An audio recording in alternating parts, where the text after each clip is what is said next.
The following was recorded in front of a live studio audience at the Studio 21 Podcast Cafe. This is the United Podcast Network. The following program is closed captioned for the thinking impaired. By tomorrow, I will rule the world! You think he's gone? He's not gone. That's the whole point. He's never gone. Is this some radical new therapy? You see? Well, I must have not been paying attention when you were just talking to me. Do you think that Actually, I think I'm going to take the coffee, if you don't mind. Just a half a cup? You do a half a cup of coffee? There must have been something in all of that nothing that wasn't quite so easy to see. Why am I there today? And I must have missed something when you were just talking to me. I must have not been paying attention. Appreciating Dad today. I know. He's my intern. He leaves tomorrow. Oh, he's leaving tomorrow? Yeah, I wish I knew. We should call him up onto the show. Let's see if we get some time at the end of the show. We'll call him up. Give him a proper send-off. Really? Can we just end the show now? I don't even know why I'm here. I would have canceled, but it's the weekend. It's the show after the election. Right. And people have high expectations of me, although I don't know why lately. You should expect nothing of me lately, quite frankly. You're doing all right. You're doing all right.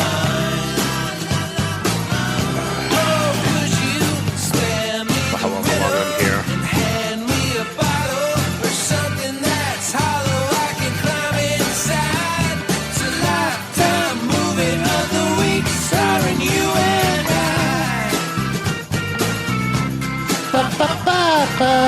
And even in my state, I'm hitting the proper bars. So that's how we good. know it's working. All right, that should be the end of the show, right? Like, thanks, folks. Woman, TMF, what do we got? I'm just going to run out the clock with Melvin Taylor today, and then that'll be the end of the show.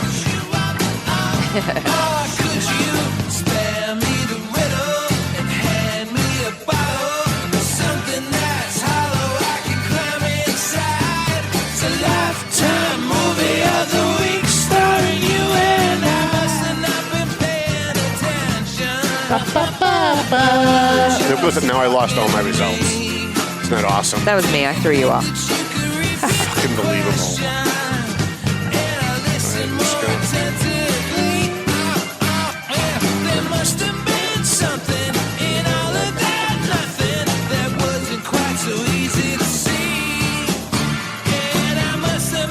How much did Rich Russell lose? Do we have that? I think we got that. All right, let's get the show on the road, I guess. All right. Hi. Thanks for coming. Good night. All right, how do I usually start this show? Hi. Hi, how you guys doing? I'm Tom Duggan here at the Paying Attention Podcast. There it is. Hi, the top two guys smoke shop at the Studio 21 Podcast Cafe. Boy, my lungs are gonna punish me for that. I was gonna say, slow down. It is the show after Election Day, and I know you have high hopes, but please don't ever do that when it comes to me. So normally I come in and I've got my election math and we go over who won and who lost, but really nobody gives a shit. Lawrence had literally the lowest turnout in a non-mayoral race in the history of the city of Lawrence. Wow. The lowest turnout. That means nobody gives a shit. That means nobody cares who's running their local government. Now, it's very hard for me to say anything negative about the Dominican community because I love the Dominican community. Like, I feel so blessed that of all the types of immigrants that could have come to Lawrence, that we got Dominicans. Like, we could have really got screwed. We could have gotten, like, Palestinians. We could have got people from Jordan. You know what I mean? Like, we could have gotten, like, the bottom of the barrel. But we ended up getting Dominicans who are great food, beautiful women, outstanding music, great nightlife, wonderful people, wonderful neighbors, but I'm gonna have to say something negative because I go to Lawrence High School every so many years. I think it's it could be every 2 years, every 4 years. Don't hold me to that. When they have their Dominican elections. And when they have their Dominican elections in the Dominican Republic for their president, for their Congress, for their governors, if you are a dual citizenship if you have dual citizenship and you live in Lawrence, you can vote in Lawrence for your Dominican elections. And there are people down the they hold one of the polling places. I think the only polling place is the old Lawrence High School on Haverhill Street. They have people down two stories of stairs, out to the sidewalk, and around that huge block that's the old Lawrence High School. The old Lawrence High School is so big, it covers an entire city block. And that line goes down Lebanon Street, down Amesbury Street, down Haverhill Street, and then back up by the library. There are so many people standing in line for the Dominican elections in Lawrence that the day that I actually went and shadowed one of the voters for a story about voter ID, by the way, which is a whole other story for another whole show, because they have voter ID, even though it's supposed to be racist. It took me almost 2 hours in line, standing with the person I was shadowing that day, to get from the end of the line all the way up to the point where they actually tell the person their name, their home address, show them their voter ID, which is supposed to be racist, and then get their ballot and go vote. And the turnout is huge. It's phenomenal. I had somebody in District B, I believe, call me. So I was in the hospital all that day. Normally I'm out driving around. Thank you, sweetheart.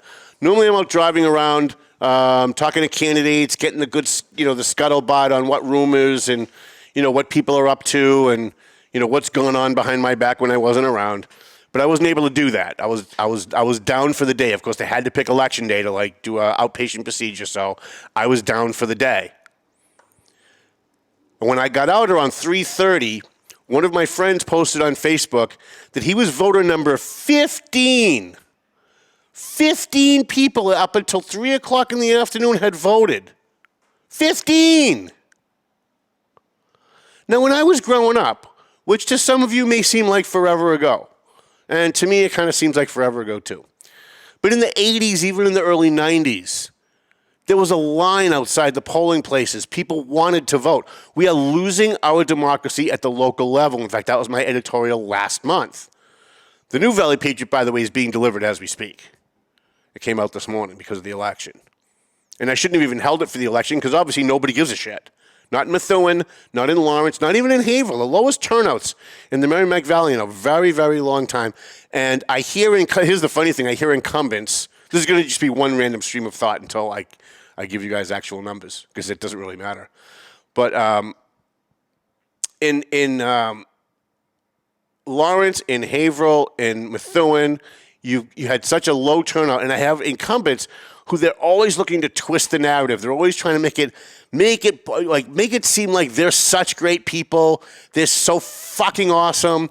I heard one incumbent from Haverhill on.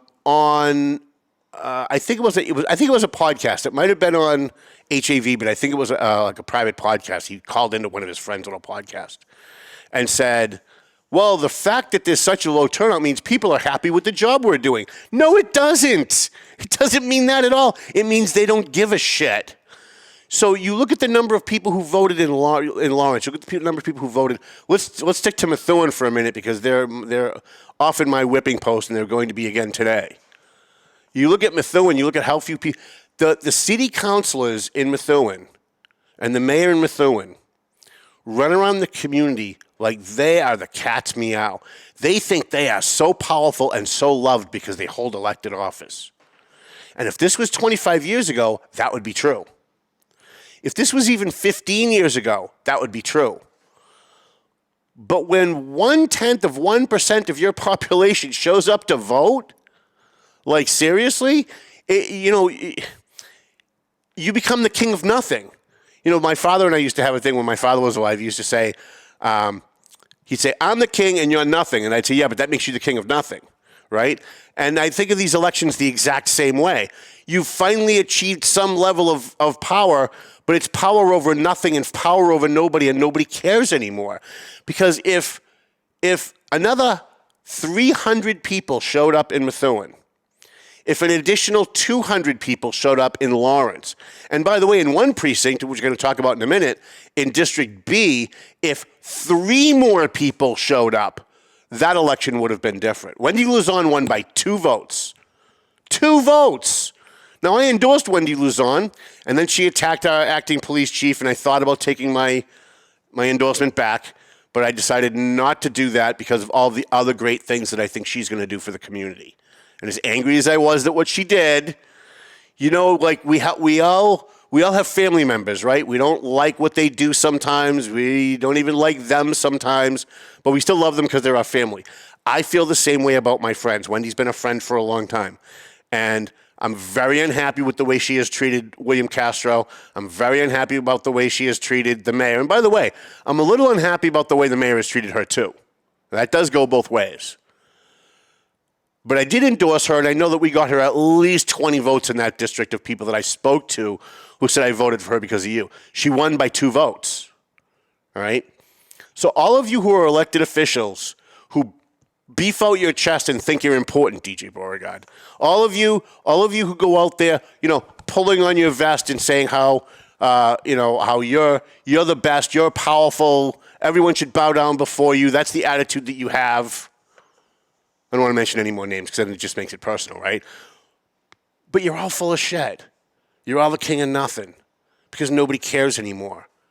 And I tried personally to recruit. I had about 15 people that I called before the beginning of this election, these local municipal elections, which happened on Tuesday for those of you who didn't pay any attention to it and don't care.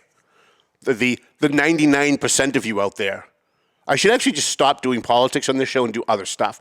I should actually just come in and do like restaurant reviews, talk about movies, because it's obvious we've completely lost this country. When all of the illegal aliens that are streaming into this country realize that by numbers they can easily take over just by showing up at the polls, this country's finished. We're done. I mean, at the local level, we're done. At the state level, we're done. Even at the national level, we're done. Tucker Carlson said this about a year ago, and it has resonated in my head ever since. He said, this is what it must have been like right before the fall of Rome. And it's just been echoing in the back of my head as I see all these things happening. And if more people were voting, if more people cared, why is voting at the local level important? Let's just talk about that for a minute. Your local mayors decide who gets hired for your police department. Your local mayor and city councils decide how much money gets spent on trash collection, whether or not the road in front of your house or your business gets fixed, and when it gets fixed. How much money you're paying in property taxes if you're a resident and if you're a business owner. You may not live in Lawrence, but you might have a business in Lawrence, and your local mayor and city council decide what your taxes are going to be, what services are going to be provided to you. That's what local government is all about. That's why, by the way, I always vote Democrat at the local level and Republican at the national level. Because at the local level, it's really about how can they disperse the federal and the state money that comes to them, and I think it's important to have influence over how that money gets spent so that it's not going to everybody's relatives like it is in Methuen. Right? Not in Lawrence anymore. It used to be in Lawrence, but not anymore. Now it's mostly Methuen doing that. The other reason why voting is so important is because so few people are voting. It means the people who do vote have so much more influence because the pie is smaller, which means their piece takes up more of that pie. Does that make sense to anybody out there? Yeah? Okay. Chrissy's nodding her head, so I know I'm at least making sense to somebody. Murphy's fast asleep, though. I'll tell you something else about the Lawrence elections. In the Lawrence elections this past Tuesday, Brian DePina is going to have himself some troubles come January. Because while he doesn't have a guaranteed hostile council, right now it's 5-4. Like the council that we have today that's outgoing, he's got really, it's kind of like 7-3. On most votes, it's like 7-3, 8-2. There's 9 councils in Lawrence. The incoming council is going to be 5-4. And there's one council that got elected who's very independent, who's probably going to be the deciding vote on every major issue. And Brian DePina has slightly pissed that person off. He campaigned against my candidate, Fidelina Santiago in District A. Let's talk about her for a minute. So Fidelina came to TMF about a year ago, and she wasn't running for anything. And she said she wanted to help the homeless, but first she wanted to learn what we were doing. So she came and she served food, and she kind of sat back and watched how the whole process of what TMF does for the homeless, with Tewksbury Detox being there and clothing donations, and they sometimes they set up karaoke for people, and she kind of wanted to see what was all of this about. And then she came back, and she brought food. And then she came back again, and she served food. And then she came back again, and she set up tables, and she set up chairs. So when she approached me and said, I'd like to run for city council, I'm thinking about it, what do you think? I said, you run, I'll support you. Unbeknownst to me, and by the way, another one of the reasons why I said yes to that, if Brian is watching the show, or if Octavian is watching the show, because we haven't had a chance to chat yet, she endorsed Brian DePino and worked on Brian's campaign. So I thought automatically Brian was going to be in her camp and Brian was going to support her. I was wrong about that. And I'm not sure why I was wrong about that, because I haven't talked to anybody about it. But I supported Fidelina Santiago. And I think I made a good choice. The voters thought so, too. The election in District A, which is the Prospect Hill neighborhood of Lawrence, was Fidelina Santiago, 531. Vladimir Acevedo, whom I don't think I've ever met, he certainly has never reached out to us, never asked to come on this program, never asked for an interview for the newspaper, never asked me to interview him online, never sent me a press release telling me what his campaign was up to. This guy thought he was going to win because Lawrence Mayor Brian DePino endorsed him. Now, here's what's really interesting about that race, and I want to focus on that race a little bit right now.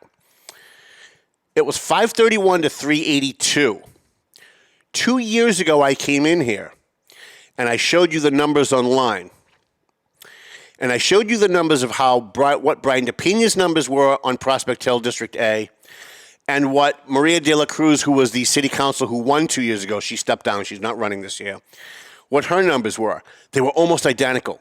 Brian's numbers in District A were almost identical from the mayor's race to the district council race, which means the people in Prospect Hill were pro-Brian and voted for his candidate no matter who his candidate was. This year it went the opposite. And by the way, almost vote for vote. It was 500 and something to 300 and something 2 years ago in favor of Brian. Now it's 531 to 382 against Brian's candidate.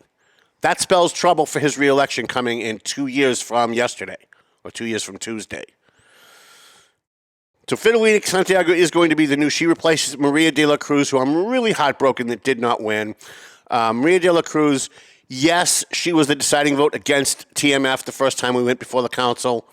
I don't blame her. I blame Dan Rivera, who played hardball, and I think threatened to pull some of the funding out of her district if she didn't vote the way he wanted her to.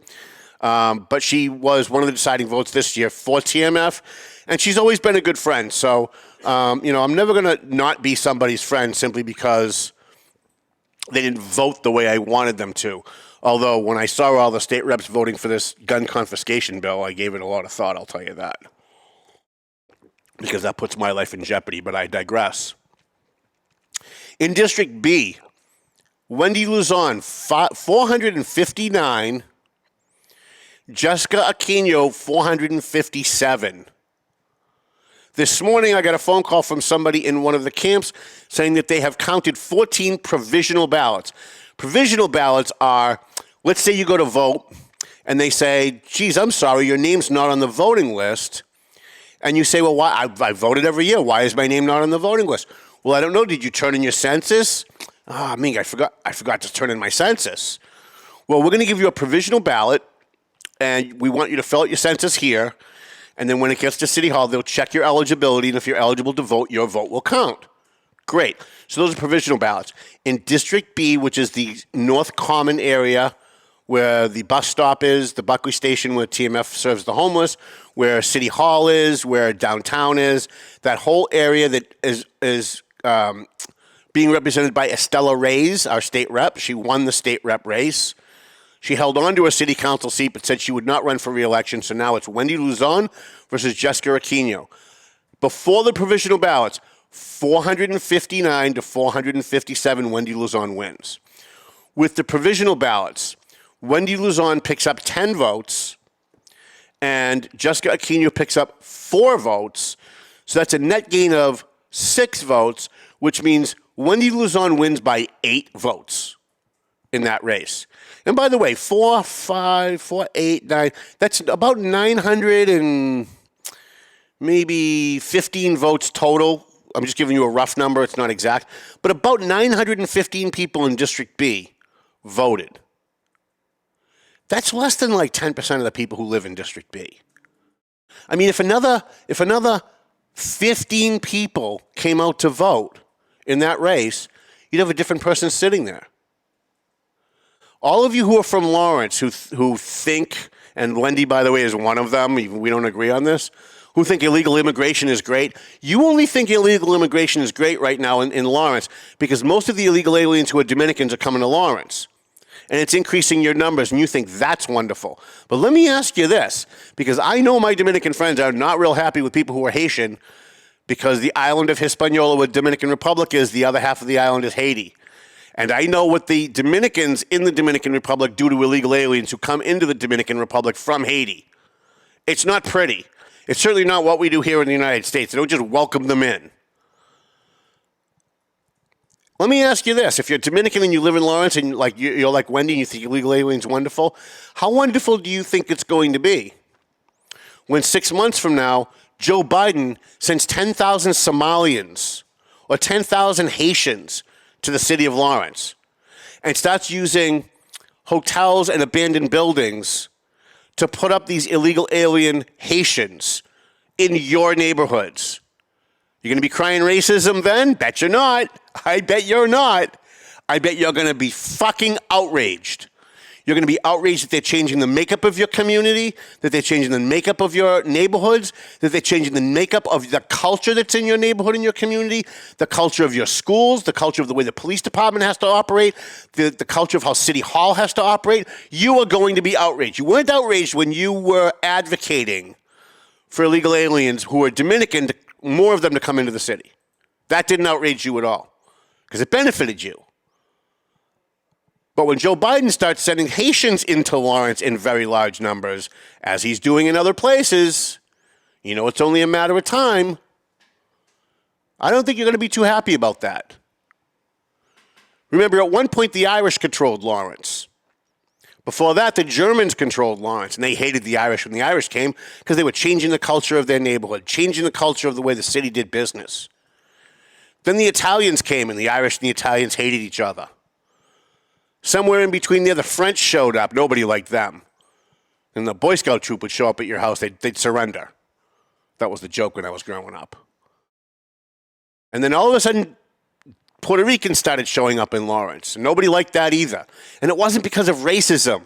It wasn't that Italians hated the Irish race. It was because they were coming into the country, although they were doing it legally, but they were coming into the country, they were coming in large numbers, and they were all showing up at once and changing the makeup of a community overnight. That's what people were objecting to. Italians didn't hate Irish any more than Irish hated Italians before that happened. The French didn't hate the Germans, and the Germans didn't hate the Irish, and the Irish didn't hate the Germans until that happened. So it wasn't about racism, it was about protecting their own community, protecting their way of life, keeping things the way that they were. I digress because Wendy's so liberal. I wanted to make that point. Hopefully she grows up on that topic a little bit. In District C, 397 to 185, Greg DeLasario wins over my good buddy Jorge Gonzalez.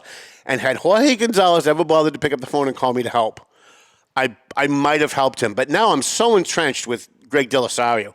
He's doing such a great job for the city of Lawrence. He's doing such a great job for the veterans of Lawrence that it would be really, really hard for me to now swap trains and jump on board with my good, he's a really good friend, Jorge Gonzalez. We played poker 25 years ago. We used to make a mint. He cheats like hell, though, by the way. He cheats like hell. That's why you want him on your side. Because if he's on the other side, you can never win. I love that guy, but there's no way I could have supported him, and he didn't even bother to reach out. And he ended up losing about 400 votes to about 200 votes. He lost more than 2 to 1. It was 397 to 185.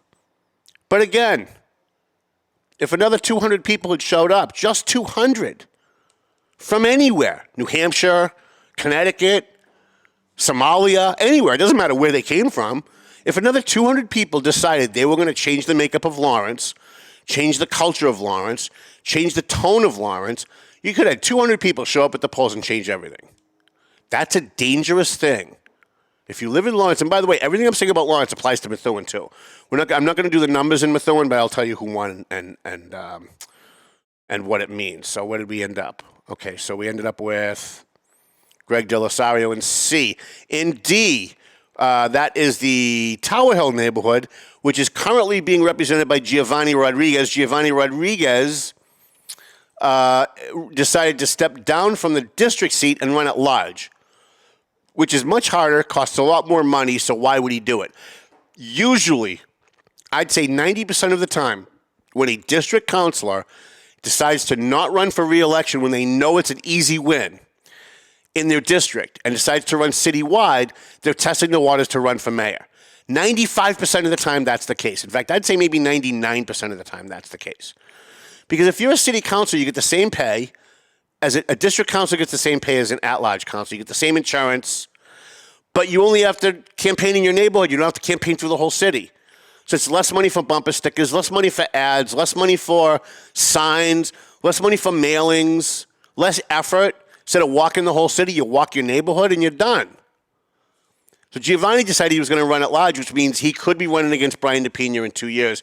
And he will be a formidable opponent if he runs. Remember who told you that first? He will. The DePena people are laughing. They don't think Giovanni is a threat at all. I'm telling you Giovanni's a threat. And I'm telling you now that he's a threat. Because the forces against Brian are marshaling offshore. And they're coming. They're coming for Brian in 2 years. People are already lining up. People are already making donations. Even Kendris Vasquez is starting to rear his ugly head in Lawrence politics again. He was helping a couple of candidates on election day, and we didn't think we'd ever see him again, and he may be coming back. He may be coming back and running against Brian. And if all of these people start coalescing their forces, Brian could be in trouble in 2 years. And I'll tell you another reason for that. All of my white friends in Lawrence, of which there aren't as many as Dominican because they're a smaller part of the population, are beyond bullshit at the mayor right now. Because in their words, this is not me talking, in their words, every time I go on Facebook, there's the mayor in Spanish talking about some great project going on in Lawrence, and then it's never translated into English so that those of us who don't speak Spanish can know what the hell's going on. And by the way, not just my white friends, but my black friends in Lawrence who don't speak any Spanish at all, my Asian friends in Lawrence who don't speak any Spanish at all, are all complaining about the same thing. You cannot be the mayor of Lawrence and you cannot win being the mayor of Lawrence only catering to the Dominican community. I guess statistically you probably could. But the way that the different coalitions work in Lawrence, it makes it almost impossible. All right, what else do we have? So on Prospect Hill, replacing Giovanni, Vivian Marmol, who is the daughter of Jackie Marmol, wins over a gentleman named Severino. It's 424 to 268, so 2-1. Vivian Marmol wins. I'm pretty sure Brian did not support Vivian Marmol in that race. I could be wrong. Then you've got, in District E, my favorite city councilor of all time, Stephanie Infante, who's been on this show and was supposed to be here today, by the way. Committed to being here and then couldn't make it. She trounced some guy named Machuca. 643 to 313. That's the way an election's supposed to be run. Like, you should win 3-1, 4-1 if you're going to win. If it's any closer than that, then that means new voters, an influx of new voters could turn that over in another election. So 643 to 313, Stephanie Infante returns to the council. And then, no surprise here, in District F, the last bastion of white neighborhoods in the city of Lawrence, Mark LaPlante, the only white guy to survive, by the way, on Election Day in Lawrence, the only white guy to survive. We had 3 of them in Lawrence in elected office. 2 of them defeated by Latinos. Now there's 1 left. And that's Mark LaPlante, the council president, 545 to 290. And then let's take a look at the at-large citywide race. You've got, well, I don't know why I don't have that. Do I have that? Isn't that terrible? I should have it. There it is. In the at-large race, you've got Giovanni Rodriguez, who we just talked about, stepped down from his district seat to run at large, top the ticket. He topped the ticket, Brian. I hope you're paying attention, Octavian and William Castro and Lynette Perez and everybody who worked on Brian's campaign. I hope you're paying attention to these numbers. 2,777. Giovanni Rodriguez went from the Tower Hill District City Councilor to the at-large City Council citywide, and he pulled 2,700 votes out of an election where almost nobody showed up. Selena Reyes, 2,693. So she's about 800 votes, but 8, 9, 10. Yeah, she's actually over 1,000 votes behind Giovanni Rodriguez. That's got to tell you something if you're in Lawrence. And then Anna Levy, who kind of surprised me. I kind of thought she was done. She doesn't show up at most of the meetings. She does most of the meetings via Zoom, which pisses a lot of people off because she claims that she can't come to the meetings because of her health situation. But then we go on Facebook and we see her at Mexican restaurants, at ribbon cuttings, hobnobbing with people in close quarters, and it kind of seems hypocritical to a lot of people. I've never criticized her over it, but that's what I heard throughout the whole campaign. And Rich Russell, who is an white incumbent Lawrence City Councilor, who only got the job because Pavel Payano became a senator, and he was next in line in the last election. He didn't even come in fourth. 3 got elected in that race. There were 6 candidates. Martha Rentis was in fourth place with 1,277, and then Rich Russell with 1,225. So we lost Rich Russell in the at-large race. We lost Leo Lamontagne, who has been on the Greater Lawrence Tech School Committee since I first ran in 1985, 36 years ago. Leo Lamontagne from Leo's Auto on South Broadway in Lawrence, who is an alumni of the Greater Lawrence Tech, as am I, by the way. He ran in 1985 and he won, and he has been on the board since 1985, most of my adult life. I was 18 years old in 1985 when I ran. That's the year I graduated high school. I ran for school committee like the year that I graduated from high school. That's a funny story I'll tell someday, but it won't be today. And he got replaced by a Latino. So Rich Russell, white guy, replaced by a Latino. Leo Lamontagne, 36 years of service to the city, replaced by a Latino. And then you put on CNN and they talk about the great replacement theory. And they brag about how they're going to turn Texas into a Democrat state with this influx of all these Latinos. But then when someone who's white talks about it like me and says, well, but they're purposely trying to replace white people with Latinos, that's a conspiracy theory and I'm racist. I'm not racist. I'm pointing out what Democrats themselves are pointing out that they're doing. They're bragging about it on CNN. But when someone on Fox says it, it's racist. When Tom Duggan says that it's racist, when a white person says that it's racist, well, it's not racist. It's a fact. And by the way, I'm okay with it. I really couldn't care less because it's no different than when the Irish controlled Lawrence and all of a sudden another group came in and the Irish lost their power. When the Germans controlled Lawrence and all of a sudden the Irish came in and eventually it's going to swing in a different direction. Eventually another group of immigrants is going to come in and it's going to start pushing out the Dominicans. We're actually starting to see that in South Lawrence a little bit too. We're starting to see in South Lawrence an influx of Vietnamese and Asians in the South Lawrence area where St. Patrick's Church is on South Broadway. There's even a couple of Vietnamese businesses that have popped up over there because the Asian population is increasing in that neighborhood. And you know what else is going on in that neighborhood? Dominicans are fleeing. Just like in Lowell, when Asians moved in, white people fled. Just like in Lawrence, when Puerto Ricans showed up, white people fled. And when Dominicans showed up, Puerto Ricans fled. The majority of Lawrence's voters at one point, or almost the majority, at the very least, the majority of the Latinos in Lawrence at one point were all Puerto Rican. I'd say like around the early 90s, the majority of the Latinos in Lawrence were Puerto Rican. Now it's like 75% Dominican.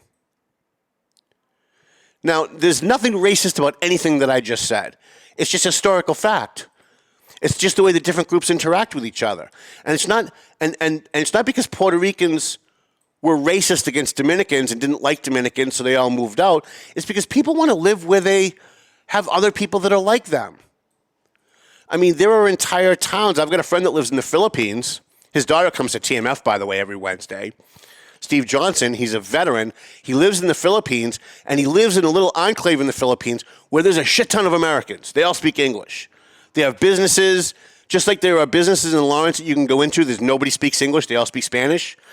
There's little communities in the Philippines where it's expatriates, people who are from the United States who have gone there to live, and there is an entire section where you can go into every store and nobody speaks Filipino. Everybody speaks English. He does little videos on YouTube, by the way. Find him on, I think he's called the Expat, but I'll post it on my page. So Lawrence is going to change again. Lawrence has changed in the past. Lawrence is going to change again. And by the way, that change is coming to Methuen. I didn't have time today to get into the Methuen elections because there really were no surprises in Methuen except for Nellie Soto winning in the East End. That, I think, kind of surprised everybody. What we didn't know about that election was that Mike Sullivan was behind her. And anybody told me that, I would have predicted her to win. But what's going on in Methuen is what happened in Lawrence in the late 80s, early 90s. More Dominicans are moving into Methuen. More Latinos moving into Methuen. And the corrupt white power structure, and this is coming from Tom Duggan, so pay attention. The corrupt white power structure in Methuen is about to fall. And it's about to fall because you've got an influx of Latinos coming in and they're having none of it. And I look at what the Dominicans did in Lawrence. It took them 15 years. But the Dominicans in Lawrence came in and wiped out the corrupt white power structure in Lawrence. And at first they replaced it with a corrupt Dominican power structure in Lawrence. And now they've really gravitated from Dan Rivera and Brian DePina. Now they've kind of gravitated toward really a not corrupt. There's still stuff that goes on because people are people and they're always going to do stupid shit. But it's not a completely corrupt power structure. I know that there are people who are going to argue about that, people who don't like Brian. They don't like the fact that he just hired his friend and chief of staff to be the acting chief of police. But at least the guy's got law enforcement experience. Because in the 80s and the 90s, people were being hired just because they were somebody's brother. And I can name them off the top of my head. And at least now, people who are politically connected are getting hired for these big jobs, but at least they're qualified for the jobs that they're doing. In Methuen, nobody's qualified for the job that they... let me take that back. It's not nobody's qualified. There's an awful lot of people not qualified for the jobs they're being hired for in Methuen. And in Haverhill, it's even worse. So yes, we have a corrupt white power structure in a lot of our local communities, and I'm very impressed with the Dominican culture of coming in and wiping that out. And yes, it did start with Willie Lantigua being corrupt and Dominican and bringing Dominican politics. But then a funny thing happened. Second and third generation Dominicans started coming back to Lawrence and running for office and cleaning shit up. Like Giovanni Rodriguez, like Wendy Luzon, like Stephanie Infante. I think she might be third generation. I could be wrong about that, so I probably shouldn't have said it out loud. But when you get the second and third generation coming back to Lawrence, they're actually going up against the corrupt power structure and trying to make things right and fair, and I'm going to even use the word equitable for the people of the city of Lawrence. All right, I didn't thank my sponsors, so we can roll up Melvin Taylor, and I will do so as soon as I can pull it up here. I'm just so tired. I put the paper to the printer at 5 a.m., and then I was on the phone with him for 2 hours trying to fix an issue. So I've had literally like an hour and a half sleep today. So who do we have for sponsors today? I want to thank our sponsors. We actually have room for a few sponsors. I have a few sponsors that I've been giving free sponsorships to because they advertise in the Valley Patriot. But we really could use a couple more paid sponsors. Everybody said when I was in the hospital, is there anything I could do to help you, Tom? Tom, please let me know, Tom. Well, I'm letting you know I need sponsors for my show. It's $200 for the month. It's not a lot of money. We'll promote the shit out of you. And you will get our loyal readers, loyal followers, loyal viewers, loyal listeners will patronize your business because they are loyal. The people who follow me are very loyal. I don't know why. I don't think I've deserved it, quite frankly. I mean, we have our bash every year, and I show up, and I've got 500 people in the room, and I still can't believe that there's that many people out there willing to come spend money to see me. So I want to thank McLennan Real Estate, Century 21 McLennan Real Estate, the Zanny Pesci Law Office. Jana Zanny Pesci won on Tuesday. Thank you to Marsan & Son Construction, who also won in the District E race. EIS Investigation and Gun Training, Borelli's Deli in Part 28, right here in Salem, New Hampshire. Tomo and Shaken Seafood, Clear Path for Veterans New England, the Doug Mercurio Law Office, AFC Urgent Care, and Pleasant Valley Landscaping Contractors, as well as a free shout-out to JG's Ice Cream. Dad, you're leaving. You're going back to Australia tomorrow. We will miss you. Do you want to come up and say goodbye? Want to come up and say goodbye real quick? I'm going to wave to everybody. This is Chrissy's dad. He's here from Australia. And he came. And let's say goodbye to everybody in Australia. Yeah, if you want to see him and me in person, come on down to Sadie's Bar and Grill tonight in Salem, New Hampshire, and play music bingo with us. We are supporting Isaiah 58 for the month of November, who is in turn supporting the Moss family, who got some really devastating news about one of their children having leukemia. So Isaiah 58 is going to be donating all proceeds from music bingo this month directly to the family. So come on out, Sadie's Bar and Grill every Thursday night for November, and help support a great cause. All right. Hey, Dad, thank you for coming. Appreciate you being here with us. And Melvin Taylor says you got to go home. So go home already.